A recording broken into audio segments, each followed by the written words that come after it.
Hola, buenos días, bienvenidos al segundo conversatorio del eje 1, denominado Performance, Cuerpos y Puesta en Escena. Hoy tenemos como relatora de este eje, le damos la bienvenida a Valeria Engel, de la Universidad Nacional de Río Cuarto. Ella va a estar liderando este conversatorio, que está compuesto por Manuela Reyes y Cristina Gallo, son de nuestra casa, de la Universidad Nacional de Villa María, del Instituto Académico Pedagógico de Ciencias Humanas. Ellas trabajan en el proyecto Memorias del Camino y en la reconfiguración de la narrativa en la ópera contemporánea. Seguidamente va a tomar la palabra Alfredo Crespo, de la Universidad Nacional de Río Cuarto, con el proyecto Una propuesta educativa, adaptación, realización y producción, el caso de la Selva Padrona en la Universidad Nacional de Rosario. Y por último va a hablar Mónica Pacheco, de la Facultad de Arte y Diseño de la Universidad Nacional de Cuyo, con el proyecto Proceso Interdisciplinario e Indisciplinante en la construcción de Preludio del Amanecer. A todos bienvenidos, muchas gracias por participar. A todos los que están en YouTube, leemos sus preguntas, también los invitamos a participar. Y sin más, también trabaja conmigo, la otra moderadora, Marianela Bordese. Y sin más, le doy la palabra a Valeria.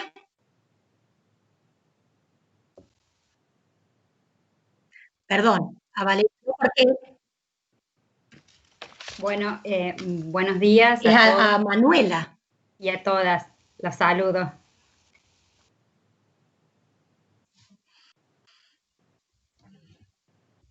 Bárbaro, Manuela, ¿querés empezar con tu...?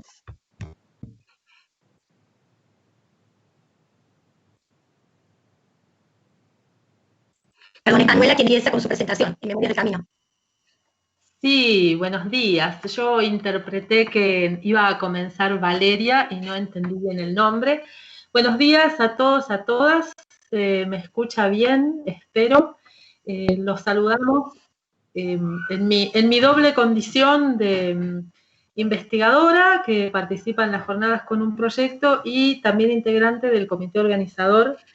Es un gran momento para nosotros dar inicio a las jornadas, cuartas jornadas edición 2020.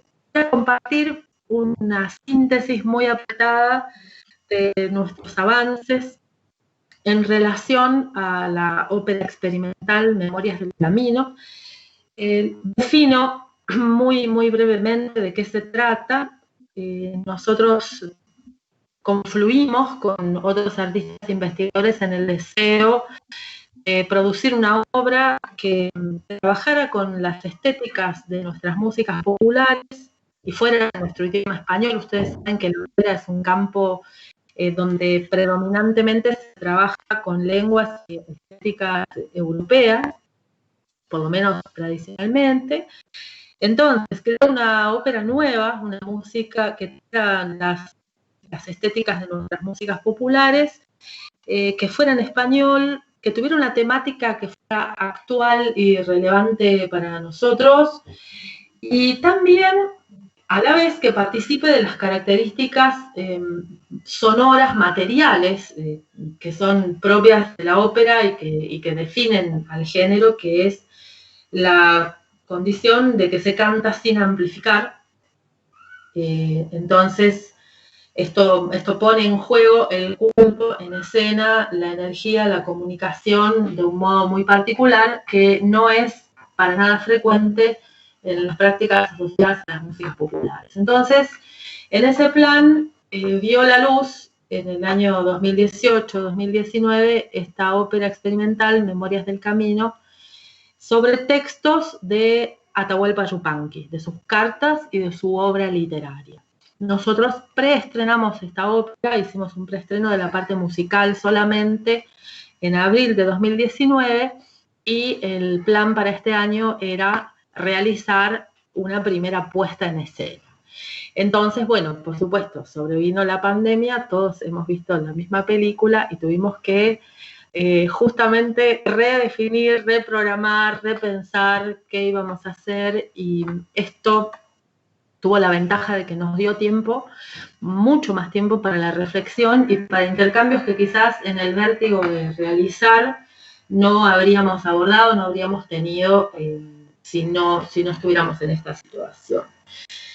Entonces, la ópera Memorias del Camino tiene como tema los viajes de Atahualpa Yupanqui. Hay en su vida 3 grandes ciclos de viajes. Uno es a la propia tierra, otro es sus viajes a Europa como exiliado político, y otro sus viajes a Europa como artista consagrado. Entonces, en la estructura de Memorias, esto está representado en lo que sería el eje principal de su forma, que son dúos. Tenemos 3 dúos. El primero se llama el folclorista, el segundo el exilio, el tercero el reconocimiento, referidos a cada uno de esos momentos en la vida de él. Y este eje de dúos dialoga a su vez con un eje que responde a un deseo de Yupanqui. Él dijo, cito, quiero escribir un drama en el que los protagonistas sean los elementos del paisaje. Hay 4 elementos recurrentes, 4 elementos del paisaje recurrentes en la poética de Yupanqui, que son la piedra, el viento, la luna y el río. Entonces, en la ópera Memorias del Camino, esto se corresponde con números corales que se intercalan con los dúos de solistas, de manera que la ópera en sí es como una trenza, digamos, de 2 ejes. Por ahora, le agregamos un tercero, que es la participación de un relator que dice texto a lo largo de la obra. Pensando en poner en escena todo esto, tenemos en total unos entre 40 y 50 artistas. Nosotros nos encontramos con una cualidad de la obra que pasa a ser, en realidad, una característica de las narrativas de la ópera contemporánea. Eso lo descubrimos al cabo del estudio, que es que no hay en ningún momento, llega Yupanqui con una valija y le pega una bofetada al cartero. No hay nada parecido, no hay ninguna situación propiamente corporal, dramática, de las que son características en el género. Todos los seres estos que aparecen como personajes en los dúos tienden a ser anónimos, porque lo que se quiere comunicar es, y voy a citar a la compositora y autora del libreto, la idea del cantante como lector que a la vez es leído. La obra no es sobre Atahualpa Yupanqui, sino sobre cómo la lectura de su historia y sus caminos transforma o atraviesa la performance de los cantantes. Son palabras de Florencia Frete, que es autora del libreto y de la música. Buscando en la bibliografía y también dialogando con Valeria Urigu, que es una regisseur y puestista argentina que vive en Francia, ella se fue a hacer un posgrado en la Sorbona y se quedó allá, nos dimos cuenta de que en este objetivo creador se vio plasmado en una ópera que participa de esta dramaticidad como implícita o estática, que venimos a saber ahora, bastante característica de la ópera contemporánea. Por ejemplo, en un estudio que estamos trabajando de una autora japonesa norteamericana que se llama Yayoi Kuno Everett, el texto tiene este nombre, Reconfigurar el mito y la narrativa en la ópera contemporánea, y plantea como síntesis que la ópera del siglo XXI hasta ahora ha intentado apuntar a una zona intermedia entre el postmodernismo radical y las convenciones narrativas tradicionales. ella pone varios ejemplos que a mí me han resonado como familiares en relación a Memorias del Camino. Por ejemplo, una ópera de 2005 que se llama Shadow Time, Tiempo de Sombra, del compositor Brian Fennihox. El tema de esa ópera es el trauma de guerra de Walter Benjamin, del filósofo Walter Benjamin, y es una secuencia fragmentada de diálogos, monólogos y piezas instrumentales. La autora del estudio, Yayoi Uno, cuenta que hubo intensos debates de ella misma y otros investigadores, asistentes al estreno, acerca de si eso era o no una ópera, justamente por el tipo de dramaticidad contenida y estática que la caracterizaba. Tenemos también otro ejemplo, digamos otro, llamémosle pariente contemporáneo de Memorias del Camino, que es una obra de John Adams que se llama Doctor Atómico. Esa ópera, está dedicada a la figura del científico Oppenheimer y su dilema moral por ser el padre de la era atómica. Y todo el libreto fue creado con textos que se encontraron en la biblioteca de Oppenheimer, donde había desde documentos gubernamentales desclasificados sobre la bomba atómica hasta poemas de Baudelaire, y también hay fragmentos del Bhagavad Gita. El autor se tomó, digamos, todos estos textos de la propia biblioteca de Oppenheimer para crear el libreto. Al igual que Florencia... Disculpanos, se nos pasó el tiempo. Ajá. Tendríamos que darle la palabra a la siguiente ponente. Bueno, Alfredo. Hola. Y vamos a seguir con Alfredo Crespo. ¿Estás ahí, Alfredo? Bien, sí. ¿Se me escucha mi voz? Sí, perfecto. Bien. Bueno, antes que nada, muchas gracias por este espacio. Ha sido fantástico que en esta situación tan adversa hayan podido organizar algo tan grande y tan importante y tan significativo. Seguramente Manuela terminará de exponer porque también me interesa aportarle, ya que también he tenido que ver con Memorias del Camino. Bueno, un poco mi ponencia tiene que ver con una ópera que en un momento fue nueva, pero hace más de 300 años fue nueva. Inauguró un estilo, lo que es la ópera bufa, en este caso la Serva Padrona. Resulta que en las inmediaciones de la Universidad Nacional de Rosario, del cual yo tengo la cátedra, a mi cargo la cátedra de la música de cámara, hemos hecho un proyecto muy interesante que se llama la Camerata en la cual todavía dirijo, me manejo como director titular, junto a otras cátedras y otros espacios. Entonces surgió la idea de formar a los alumnos que hagan una práctica en el acompañamiento y la interpretación de una ópera.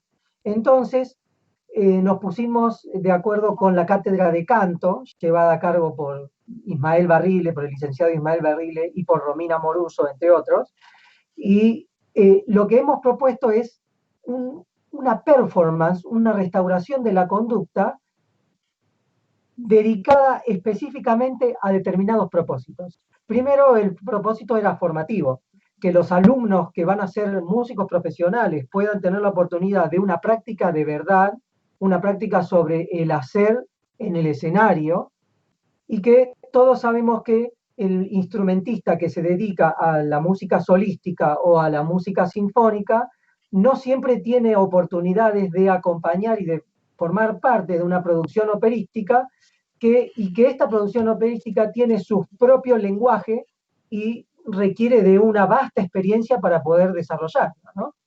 Pero no fue así el único propósito, también han habido otros propósitos, por ejemplo, propósitos educativos. Nosotros lo que quisimos hacer es hacer una producción que sea con una propuesta didáctica para alumnos de escuela primaria o alumnos de escuela preescolar y también de escuelas especiales, ¿no? Cuyos alumnos tienen algún tipo de discapacidad, sobre todo cognitiva. Y después poder hacer esta propuesta de una manera inclusiva, que sea abierta para todo el mundo, para todos aquellos que quieran venir a verla. Y esto fue programado entre el año 2018 y un poquito del 2019 en el Espacio Cultural Universitario, que es el edificio de la antigua nave del Banco Nación de la República Argentina, en Rosario, ¿no es cierto? Entonces, teniendo en cuenta todo esto, nosotros tuvimos que pensar en cómo restaurar esta producción, cómo restaurar una conducta artística de una manera nueva. Primero, el espacio no es un espacio dedicado a la ópera, no tiene un escenario, ni tampoco tiene telón, ni tampoco tiene un montón de otros aspectos. Es una nave como si fuera un banco, con un techo muy alto y con una acústica un poquito reverberante. Aún así, lo que planteamos, junto con los actores, en este caso, Ismael Barrile, barítono, Romina Moruso, soprano, actuó como figurante, no como figurante, sino como actor, como el actor que no canta, digamos Lidia Vives, y Silvia Ávila, que es una artista plástica y también se ocupó de varias cosas, entre esos la comunicación a las instituciones, y aparte hicimos puesta en escena con ella, que es artista plástica. Bueno, un poquito para hacer, el proceso fue muy interesante porque tuvimos que pensar para alumnos de escuela primaria, pero que también se pueda comprender que es una ópera y que fue generada en otro aspecto, en otro contexto cultural y con otros aspectos. La Serva Padrona fue generada para ser expuesta en due intermezzi. ¿Qué significa? Son dos intermedios. Mientras pasaba una ópera seria, descansaban escuchando y viendo una ópera bufa. Esto tuvo tanto éxito a lo largo de la historia que quedó planteada como la primera ópera bufa concebida como tal, como un drama lírico musical, pero que tiene bromas, es graciosa y que tiene un cierto tinte grotesco, por así decirlo.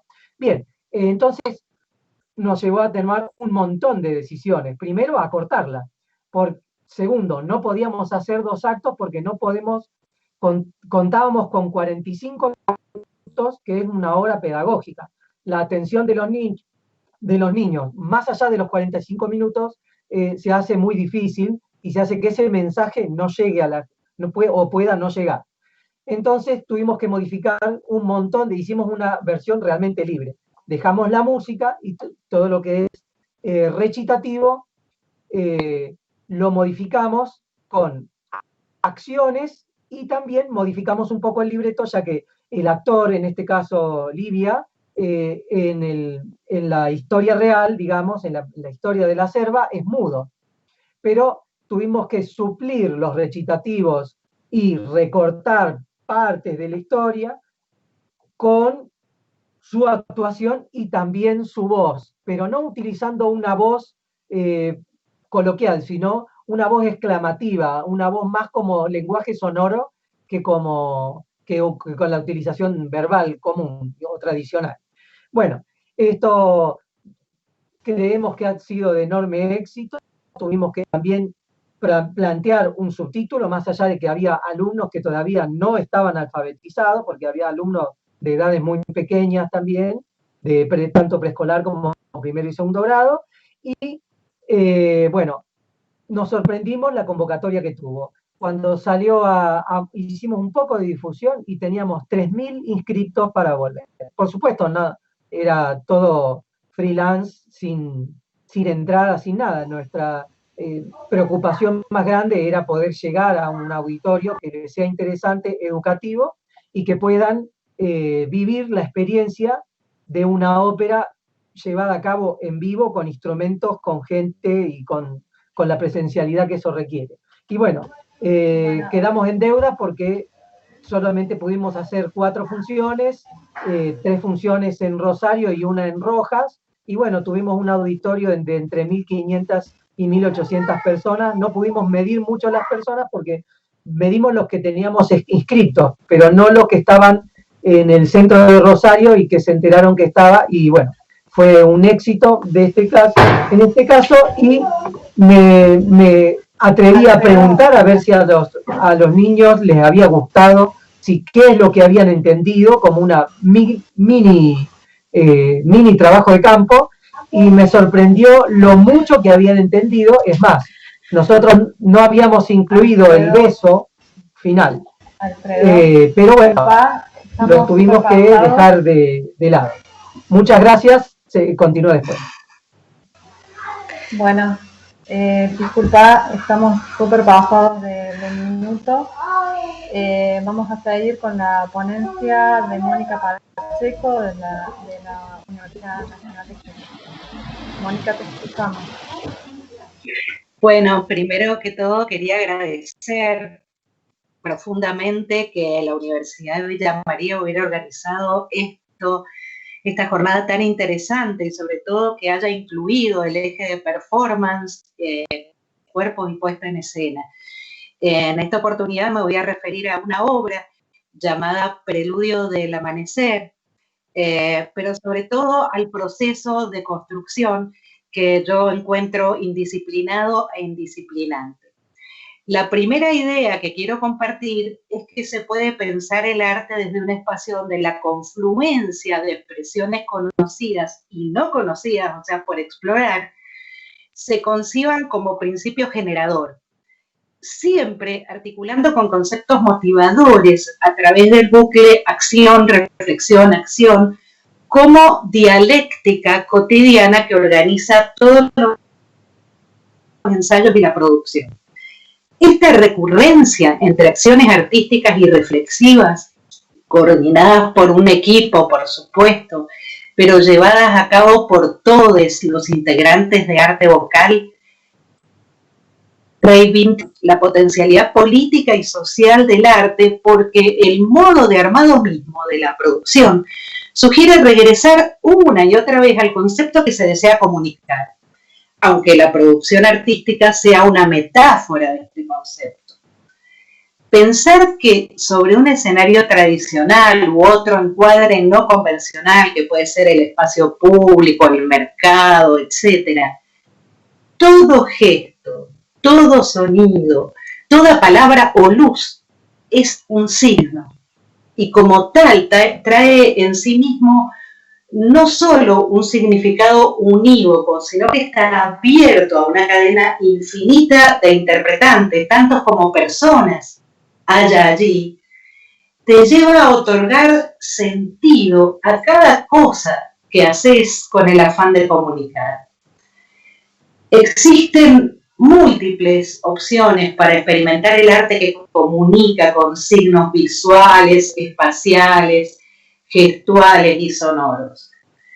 Hoy quisiera reflexionar sobre signos que configuran discursos en acuerdo, o sea, que van enfatizando o apoyándose entre sí, pero podría haber optado por discursos contrarios o discursos en absoluto desacuerdo.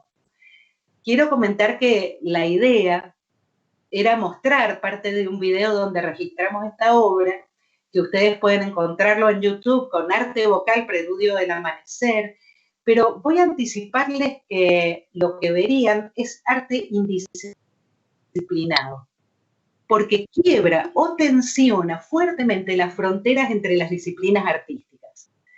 También quiebra el arte apoyado en un trípode de roles, creador, intérprete y audiencia, trípode construido en la modernidad. También tensiona el lugar central de la partitura a favor de un plan conceptual, en todo caso dibujado en un mapa mental, así como la producción musical modélica y permanente a favor de algo efímero, dinámico y cambiante. Como si esta indisciplina fuera poca, además de tirar abajo todos estos conceptos acuñados en la modernidad, como decía, pero que siguen conservando los conservatorios argentinos, se quiebra por completo el alcance universal del arte para ser muy felices consiguiendo apenas una producción artística local, la de este colectivo de intérpretes que cambiaría radicalmente si lo abordara otro. Y también, si lo aborda el mismo colectivo, va a producir una obra, una producción totalmente diferente. El plan de la obra es armar una nube sonora que comienza con una sola nota, unísono, boca chiusa, y se expande hacia otras alturas, pero esa expansión responde a un recorrido que debe hacer cada una de las 4 cuerdas, pero no juntas, sino que cada integrante aborda la nota siguiente del recorrido cuando así lo desee. Por ejemplo, si las contraltos tienen un recorrido do, re, mi, fa, sol, empiezan todos en el do, pero va cambiando al re, al mi, al fa, cuando cada una quiera. De este modo, la obra puede durar tiempos muy desiguales en cada una de las actuaciones, formando nubes sonoras distintas por entre choque disonante y muy raras veces consonante, mucho más vinculadas a las voluntades de cada coreuta sin un acuerdo previo que a cualquier compositor. Del mismo modo, todos sabemos que vamos a empezar la obra con los cuerpos en el piso, con los ojos y las bocas cerrados, ya que comienza unísono y boca chiusa, y que la vamos a finalizar erguidos, mirando al sol, con una vocal de boca abierta. El texto lumínico acompaña la música y el movimiento.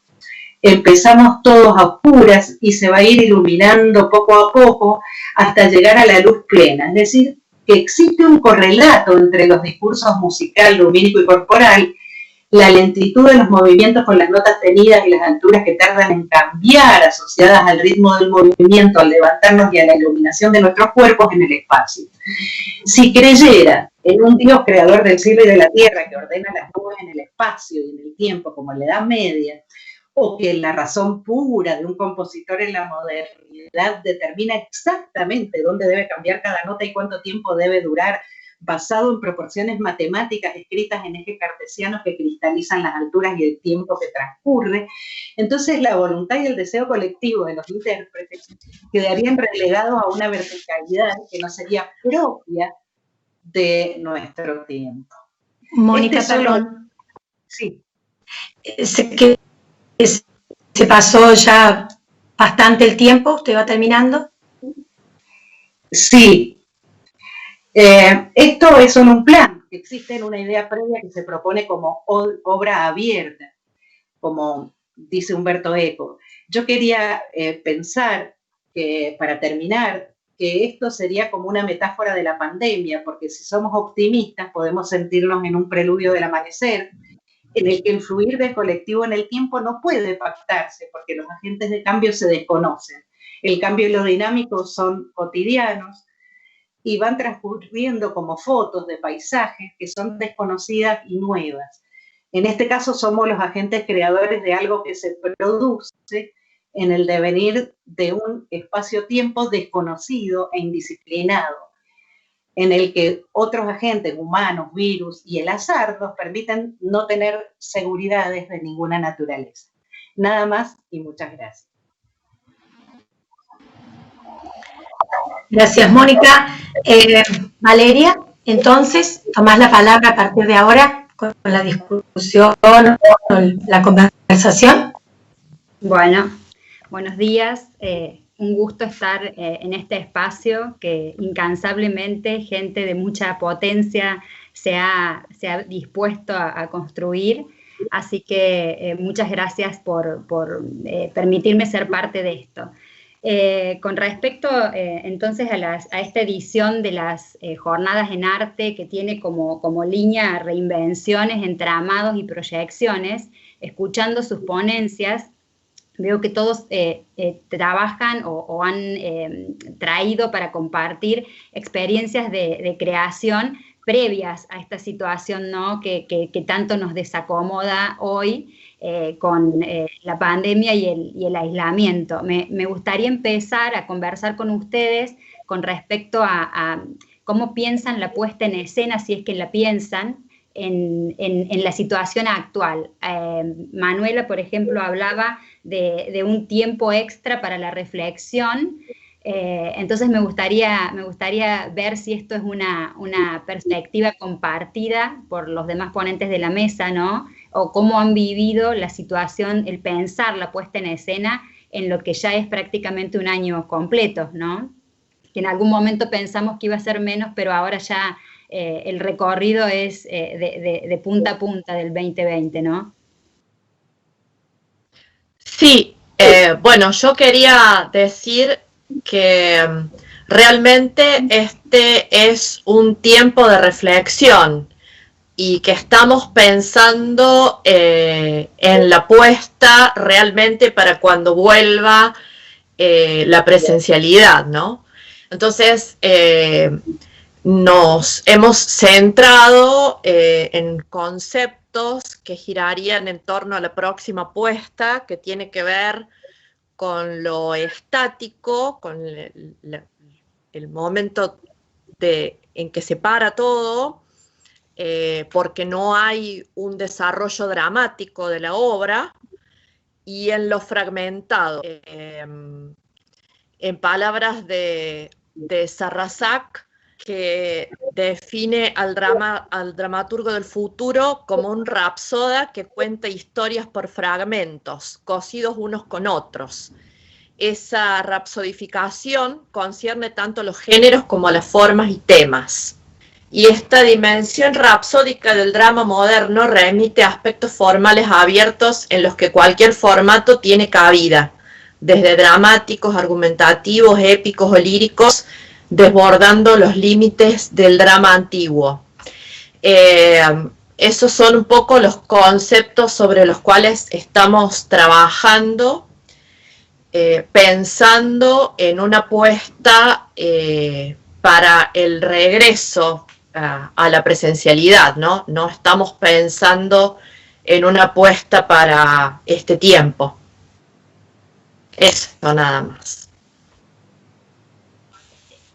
Bien, y no sé, Alfredo y Mónica, si ustedes han tenido alguna experiencia a lo largo de este año como para repensar la copresencia, el espacio, el encuentro que no es encuentro en los términos convencionales, ¿no? No sé si tienen alguna experiencia en esa línea. Bueno, nosotros empezamos a abordar una experiencia que creo que puede resultar.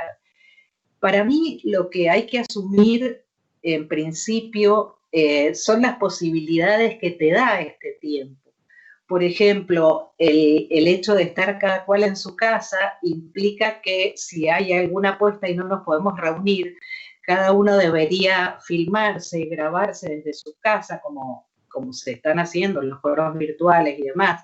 Pero para establecer una apuesta, la idea nuestra era que esos conceptos que se pudieran filmar cada cual desde su casa reafirmaran el concepto de fragmentario, de separado, y sin embargo reunidos a través de la virtualidad. Como también parte del aprovechamiento de ese momento mágico y efímero en el cual debemos seguir produciendo y fluyendo a partir de lo que hoy tenemos, sin forzar esta realidad. Entonces, sí creo que es posible hacer puestas, aunque los cuerpos estén separados. Sí, bueno. Quizás me pareció muy interesante cuando mencionabas, Mónica, el arte en relación a las formas, ¿no? Lo conocido y lo no conocido. Quizás esta sea una oportunidad para pensar formas en las que no habíamos pensado antes, en darle un giro, una vuelta, o abrir debates ¿no? estéticos con respecto a las posibilidades que se nos abren a la fuerza. No sé, Alfredo, en tu experiencia, si a lo largo del 2020 has podido recorrer alguna línea con respecto a la propuesta de los distintos auditorios. Me parece interesante eso que decías, ¿no? De la adaptación de la selva padrona en distintos auditorios. Y sí, un poco es como un gran desafío para nosotros los que somos intérpretes y que venimos de una época en donde la relación entre público y músico y escenario está cada vez más en tensión y cada vez más desdibujada. Para nosotros, para mí personalmente, considero que hay instancias que no tienen reemplazo, pero no por eso podemos dejar de ser artistas por una pandemia o por otro. Creo que en los espacios, este tipo de espacios nos interpela hacia una concientización del valor de la experiencia, ¿no? Y de una cuestión que tiene que ver con la revalorización de esto que hacemos y también las diferentes significaciones que pueden tener nuevas propuestas que surjan de justamente esta dificultad que es la que no nos permite reunirnos y que ya todos sabemos las restricciones que existen y todo lo que lleva a eso. Entonces, para mi modo de verlo, este año ha sido un año de nuevas experiencias, sobre todo de nuevas dificultades, ya que todos los que dirigimos organismos artísticos sabemos que la continuidad y los entusiasmos van perdiendo, digamos, determinada nitidez, ya que nos sorprende esta cuestión de la pandemia y de no poder ensayar juntos, pero sí nos redescubrimos, y yo siempre invito a un redescubrimiento, tanto en lo personal como en las estrategias que pueden seguir utilizándose, ya sea para crear nuevos espacios artísticos, como para así también estarnos preparados para cuando esta pandemia termine, ¿no es cierto? Nosotros los músicos sabemos que no podemos dejar de hacer música y el artista sabe que no puede dejar de hacer arte porque le cierren digamos, la galería de arte. El artista tiene que seguir su camino como artista. Y eso es algo que nosotros, nuestro desafío es que la cultura debe perdurar, más allá de lo que más allá de lo que nos pase a los actores. Digamos, es una invitación también que hago a todo el auditorio, ¿no? No sé si queda claro. Sí, perfecto. Justamente con respecto a esto que decís de un momento para redescubrirse, ¿no? ¿Se puede pensar en nuevas comunidades? Entonces, a partir de estas circunstancias, en su experiencia, ¿tienen algo para comentar con respecto a esta circunstancia y la posibilidad de formar nuevas comunidades? ¿Podemos pensar en eso? Bueno, yo adelanto un poquito, disculpame Manuela, yo creo que las nuevas comunidades se dieron y se dan, porque la situación de virtualidad para el arte es una situación que ya venía trayéndose de un modo. Lo que pasa, lo que no siempre, en mi caso, siempre se hizo de manera registral, o sea, uno hace un registro y después lo publica. No, hacer el registro y que ese registro sea en realidad la obra de arte en sí misma. Eso sí, no me había ocurrido antes. Siempre utilicé, lo digo como mea culpa, digamos, porque ahora me doy cuenta el enorme potencial que tiene. Ahora sí le doy la palabra a Manuela. Sí, bueno, los géneros tradicionalmente no mediatizados, como la ópera, hace mucho tiempo que están dialogando con la mediatización de distintas maneras. Nosotros tenemos en común, sé por las trayectorias artísticas de Cristina, de Mónica, de Alfredo, a quienes conozco, en común el amor por el cuerpo en vivo y la no mediatización. Hemos elegido todos inicialmente la música coral, los instrumentos de orquesta, la performance vocalística, que son materiales artísticos que se caracterizan por la no mediatización, aunque todos somos sujetos de la posmodernidad y convivimos y utilizamos con mucho gusto y con mucha alegría las herramientas todo el tiempo. A mí en particular, como artista, la situación de pandemia me lleva o me impulsa primero a explorar artísticamente recursos de la mediatización, y luego a empezar a imaginar producciones híbridas. No lo hemos considerado en particular para Memorias del Camino, pero sí lo estamos pensando, yo lo estoy pensando y seguramente mis colegas también, en relación a proyectos nuevos que están haciendo en nosotros justamente ahora, ¿no? A partir de lo que vivimos.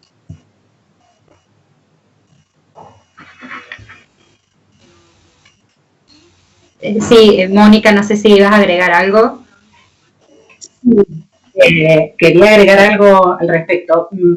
A mí me parece, o sea, me di cuenta en el pasado, justamente con esta obra, Preludio del Amanecer, que cuando la cristalizamos a modo de registro audiovisual, quien hizo el audiovisual propuso integrar algunos sonidos electrónicos y de la naturaleza, y entonces consideramos que era una nueva obra.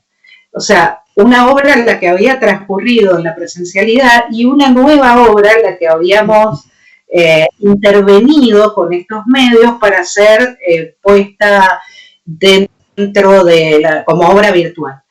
Y en ese sentido, creo que hay una potencia enorme, que en el video inicial de las jornadas, de esta mañana, cuando sentí las respiraciones, los sonidos de respiraciones, de inspiraciones y expiraciones permanentes que aparecieron en el video inicial, me pareció alucinante el hecho de buscar metáforas de esa introspección de la cual hablaba recién Alfredo, que de alguna manera nos vimos obligados a tener con el aislamiento, y cómo volver sobre uno mismo y sobre los sonidos que uno produce al interior puede ser un camino muy interesante como metáfora de este aislamiento.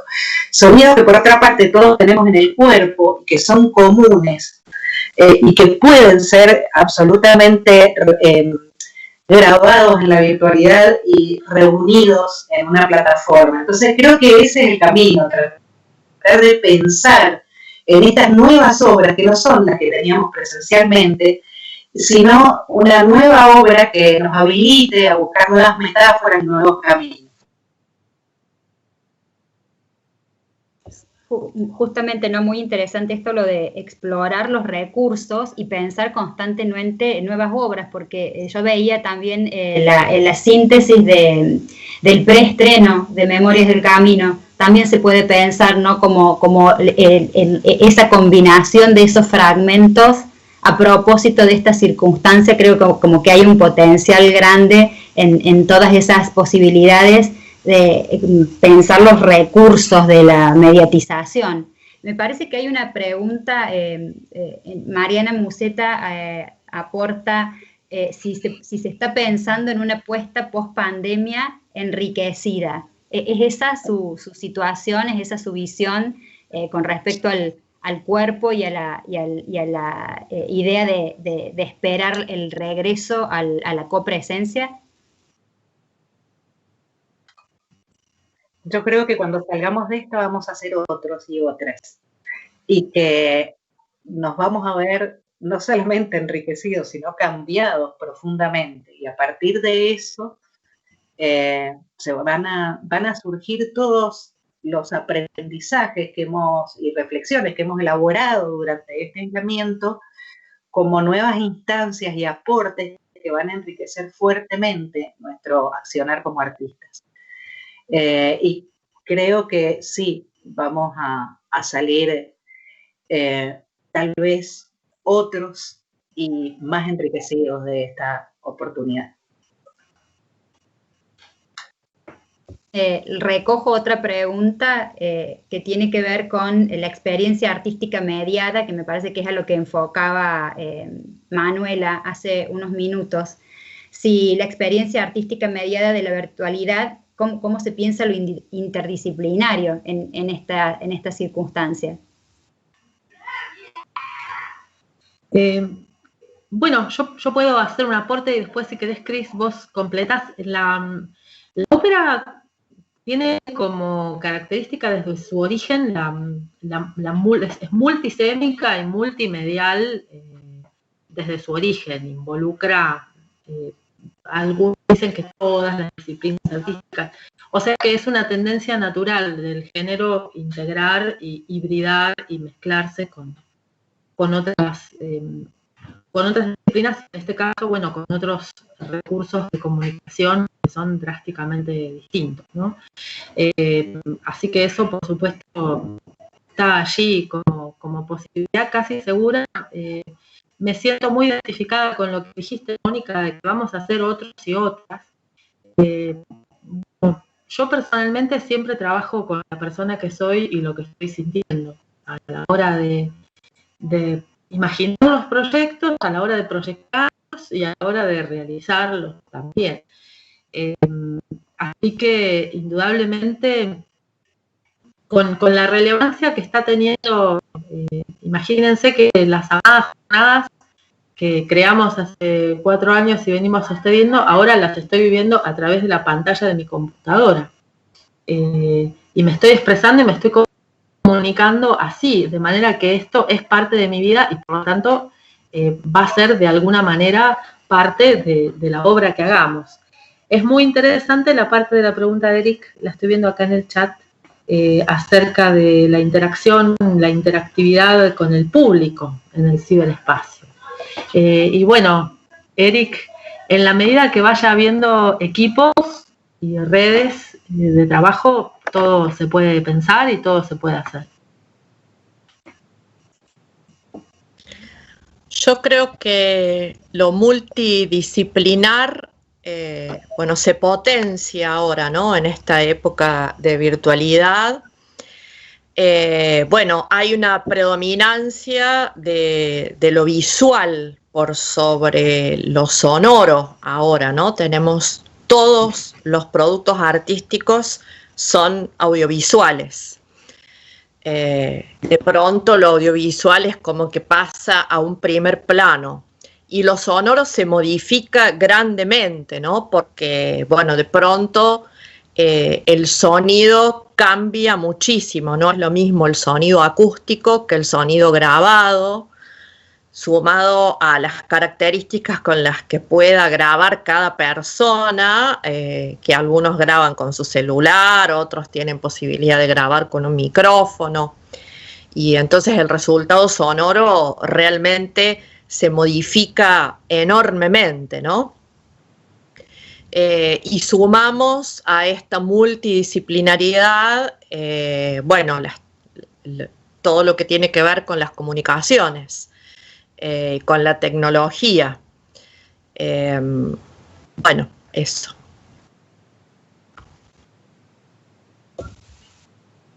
No sé si quieren agregar algo o levantamos alguna otra pregunta del chat. No sé si hay algo más. Quisiera agregar algo. ¿Alfredo? Sí, hola. Quisiera agregar algo y es que no son todas verdades las que nos ha dejado este aislamiento y esta pandemia terrible, sino que también nos ha dejado deudas con los públicos y con las formaciones, ya que, por ejemplo, las personas o la gente que tiene dificultad de acceso a las vías tecnológicas se ven doble o triplemente afectados por esta cuestión de que todo pasa por el mundo virtual.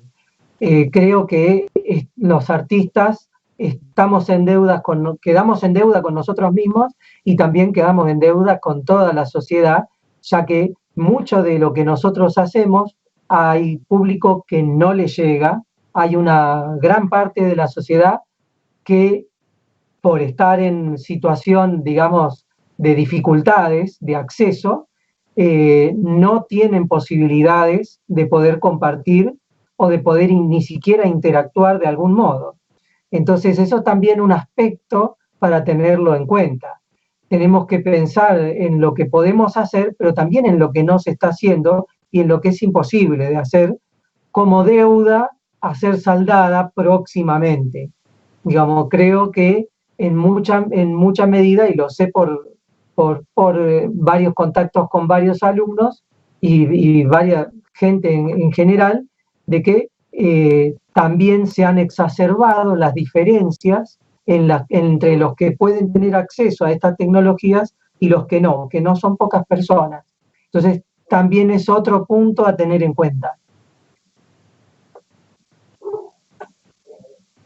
Seguro, con respecto a los públicos, como decías vos, en términos generales, y en cuanto a la formación, y eso ¿cómo lo han llevado adelante, al menos desde tu situación en particular, Alfredo?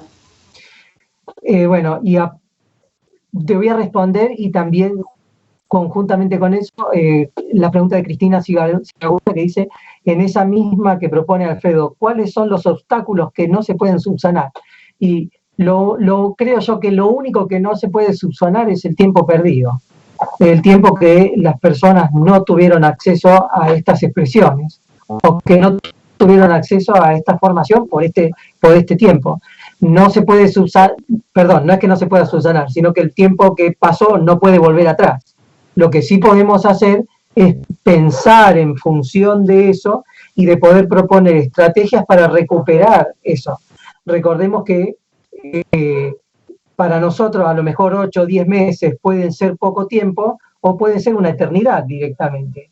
Y por otro lado, ese tipo de obstáculos, hay cosas que nosotros podemos mediar y otras cosas que no.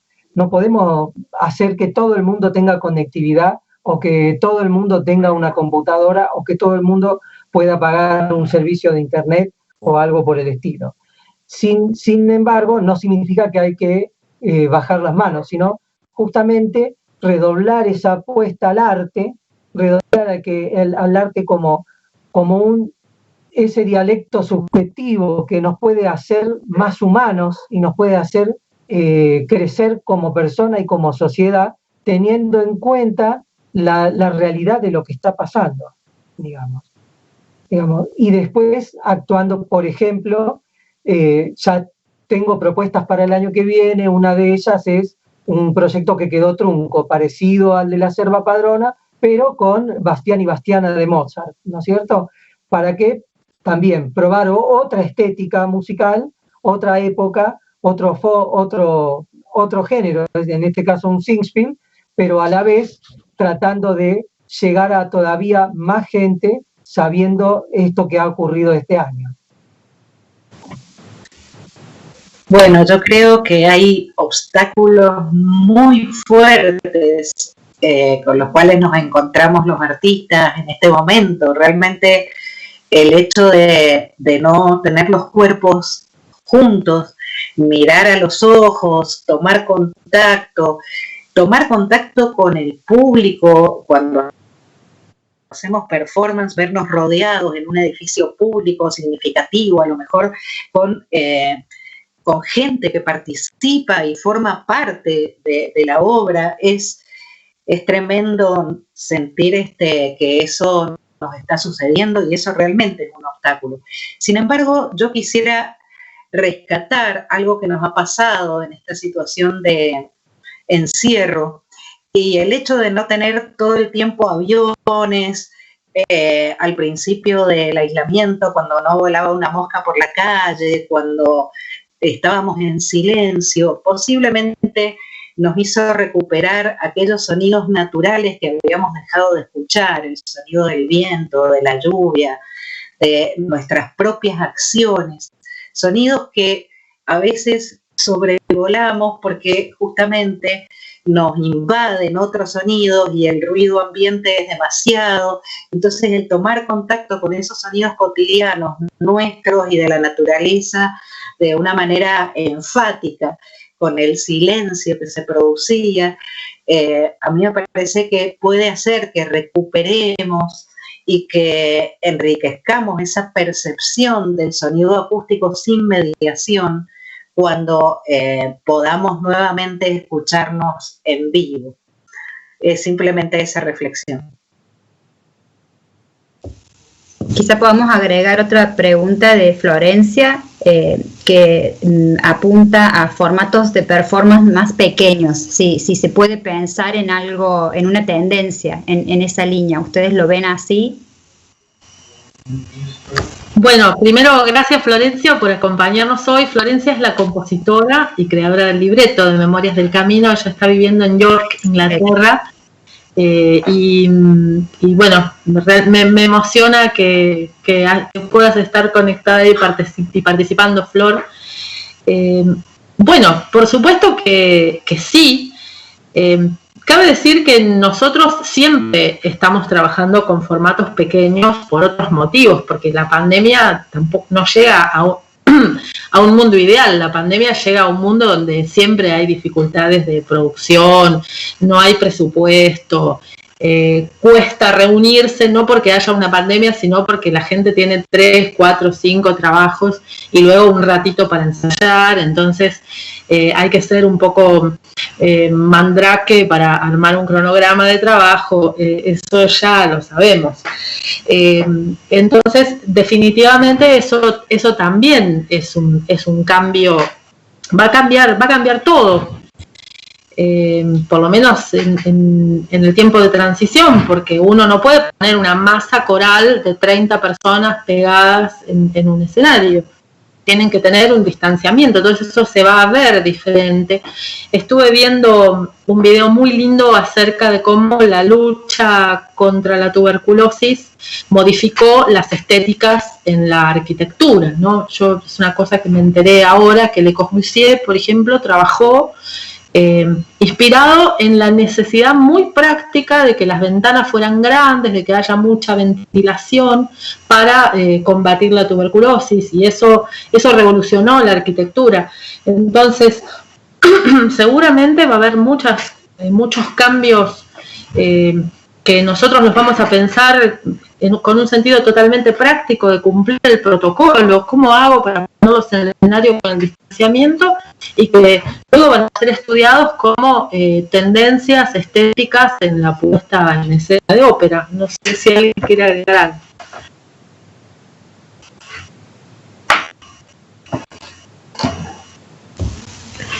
Se puede pensar en esto que decís vos, de que la pandemia no llega a un mundo ideal. Bueno, justamente me encantó, porque realmente toda la gama de problemáticas y de dificultades con respecto a llevar adelante un proyecto artístico, que como la pandemia exacerbó algunas cuestiones, ¿no? Pero evidentemente de base ya había muchas situaciones particulares que atender, ¿no?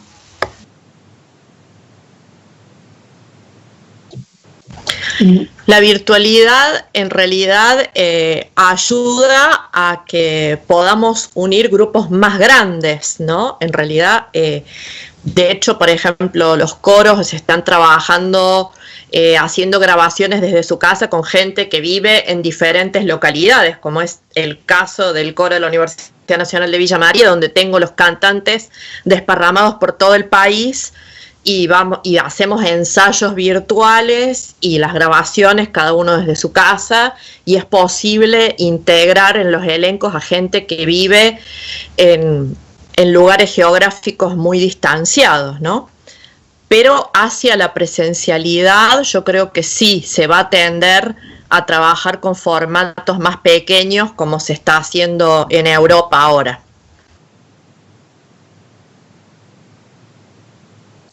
Con respecto a eso, seguramente van a haber también etapas en estas cuestiones, seguramente que no vuelvan los grandes escenarios de golpe y de un día para el otro se diga que pueden utilizar todas sus butacas habilitadas. Seguramente en un principio harán pruebas, y no solamente con los auditorios, sino también con las personas en el escenario y los distanciamientos y todo ese tipo de recaudos, digamos, sobre la salubridad de las personas y la sociedad.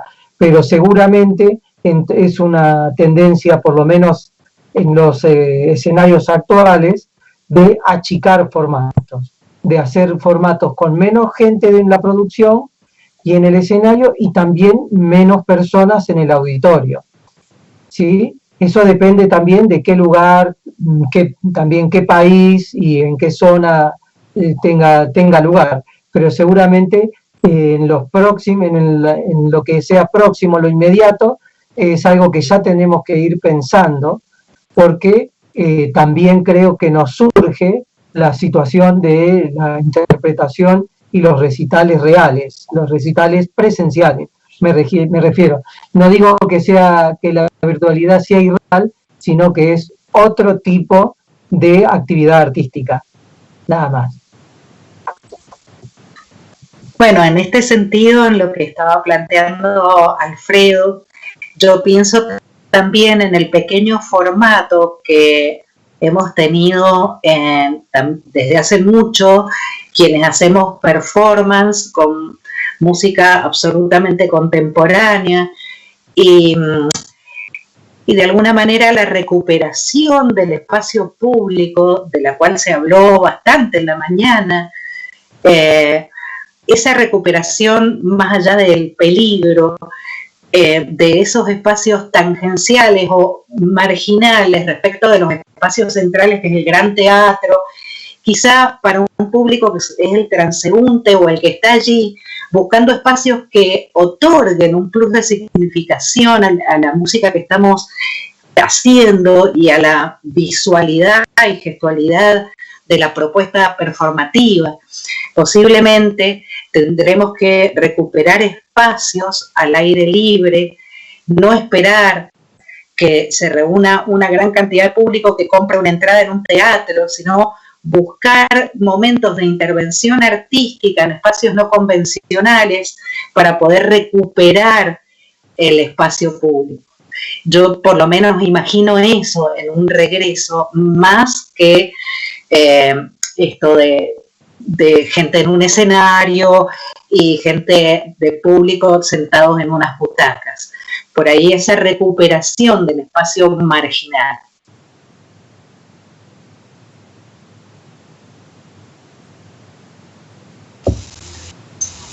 No sé si Manuela y Cristina, ustedes visualizan un retorno desde espacios otros a las salas convencionales.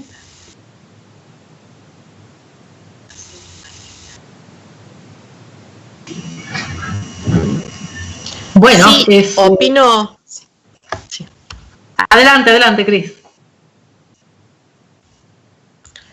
Sí, opino como Mónica que vamos a recuperar espacios no convencionales. De hecho, bueno, ahí en Uruguay se festejan los 10 años de un festival que es el Moncarere, en Montevideo repica y redobla, y se están haciendo recitales en el Jardín Botánico todos los domingos, bueno, a los cuales está asistiendo un número de gente, a lo mejor 100 personas, una cosa así, y bueno, yo creo que es un importante momento para repensar el espacio público, ¿no? Y los espacios al aire libre, galerías, etcétera.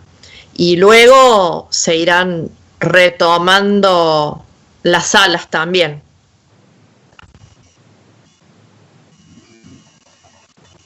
Manuela, hay una pregunta de Ismael con respecto a la ópera de cámara. No sé si la querés abordar.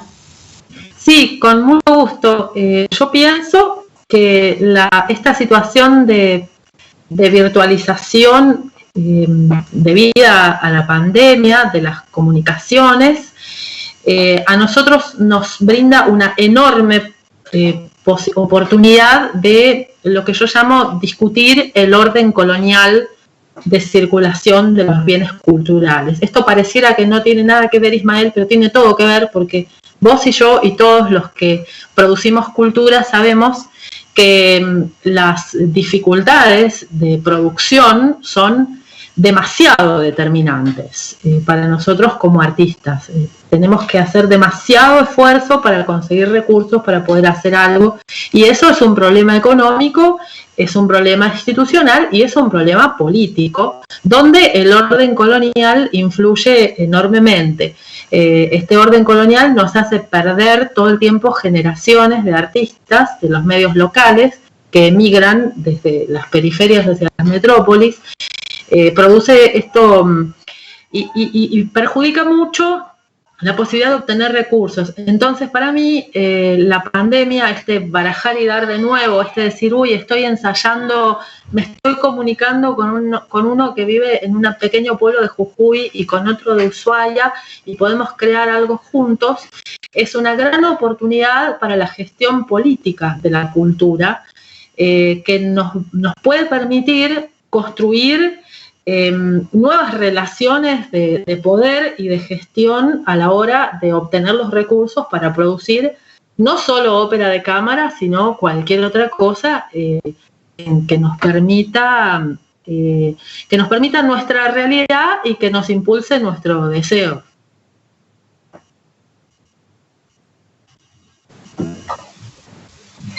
Sí, yo quería agregar algo al respecto porque me pareció interesante la pregunta de Ismael.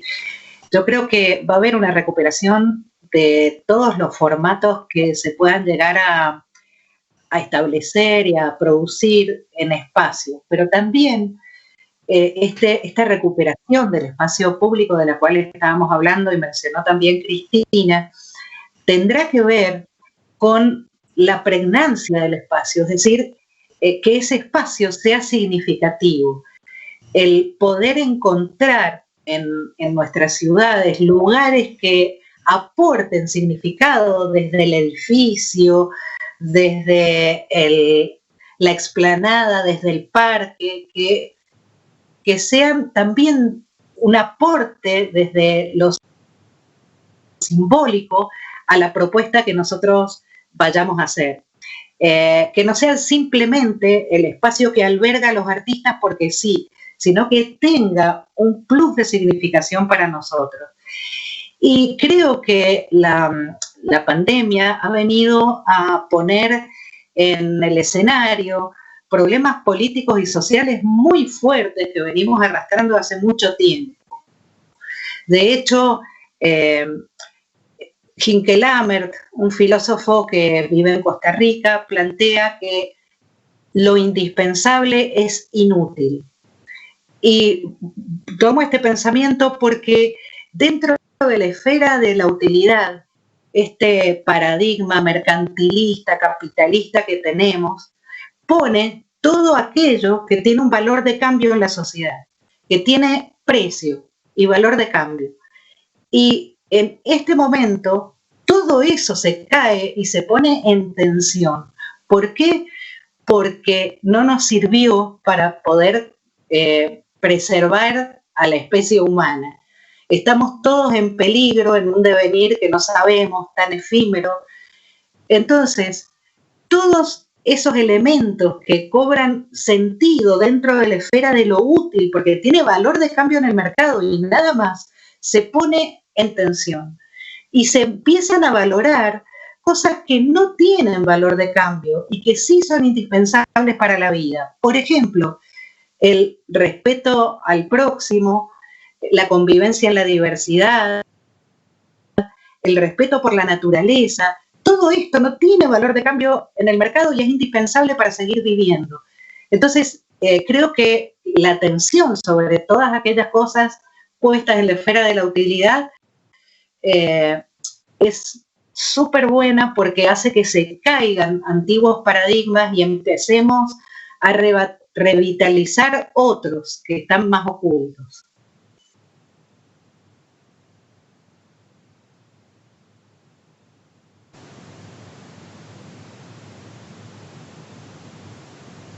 Bueno, no sé si alguien quiere agregar algún comentario. Tenemos unos minutitos antes de que cierre este eje 1, segunda parte del primer eje, cuerpos, performance y puesta en escena. Les pregunto a las personas que han participado en esta mesa.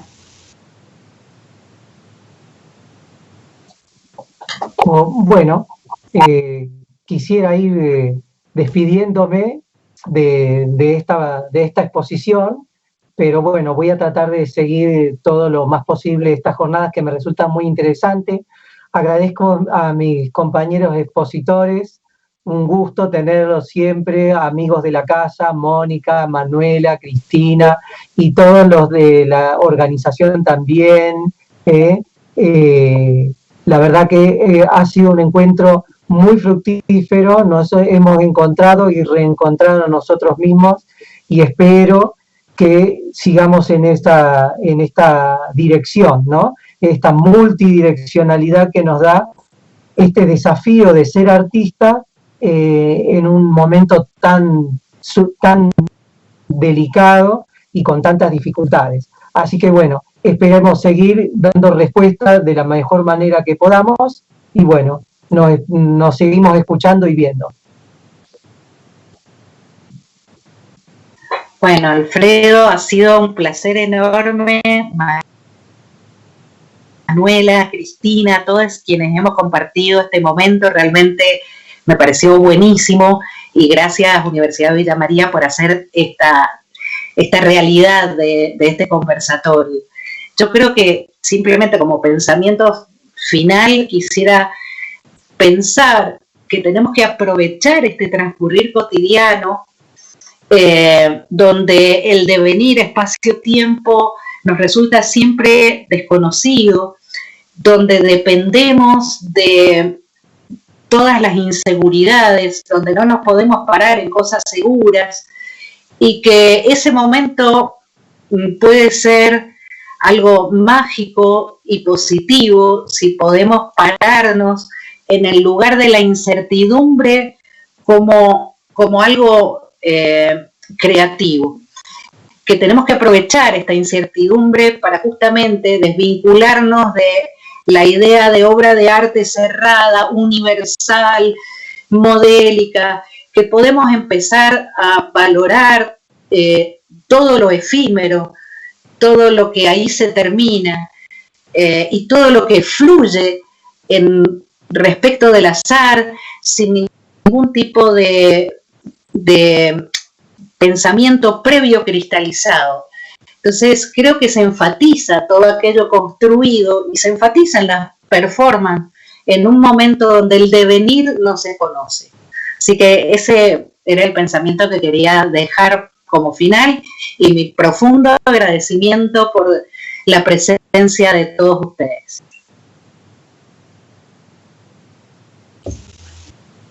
Manuela, Cristina.